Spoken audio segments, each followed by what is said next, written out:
Sir, economically ബാക്ക്വേർഡായ കുടുംബങ്ങൾക്കുള്ള housing ഇനീഷ്യേറ്റീവിനെ കുറിച്ച് ഒന്ന് വിശദീകരിക്കാമോ? ഹൗസ് ചലഞ്ച് എന്ന് പറഞ്ഞാൽ ഇതിലൂടെ നമ്മളൊരു വലിയൊരു സെഗ്മെന്റ് തന്നെ ചെയ്തുകൊണ്ടിട്ടുണ്ട്.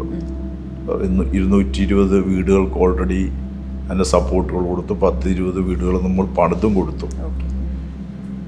പക്ഷേ ഇതിൽ പെടാത്ത പല ആൾക്കാരും നമ്മളുടെ അടുത്ത് വരും,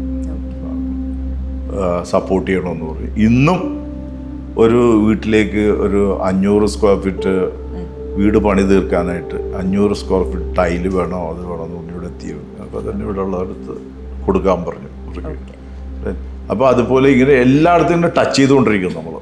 അവർ വരുന്നത് അവർക്ക് എന്തെങ്കിലും നമ്മളിൽ നിന്ന് കിട്ടും, അല്ല അങ്ങനെ ഒരു വിശ്വാസം ഉള്ളതുകൊണ്ട് വരുന്നു. അല്ലാത്തടത്ത് ചിലപ്പോൾ കയറി ചെല്ലാനും കൂടി പറ്റില്ല.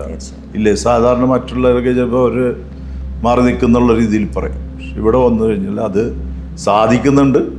അപ്പോൾ അതിലൂടെ എല്ലാ തലങ്ങളിലും നമ്മൾ ഏർപ്പെട്ടുകൊണ്ടിരിക്കുക. അതെ, അല്ല ഇതിൻ്റെയൊക്കെ പ്രധാന ഘടകം മറ്റുള്ളതൊന്നുമല്ല ഞാൻ പറഞ്ഞത്, ഇവരുടെ എല്ലാം പ്രാർത്ഥന നമ്മൾക്കുണ്ടാവും. അതാണ് ഏറ്റവും വലിയൊരു കാര്യം. ഒരാളുടെ കണ്ണീര് ഒപ്പുമ്പോൾ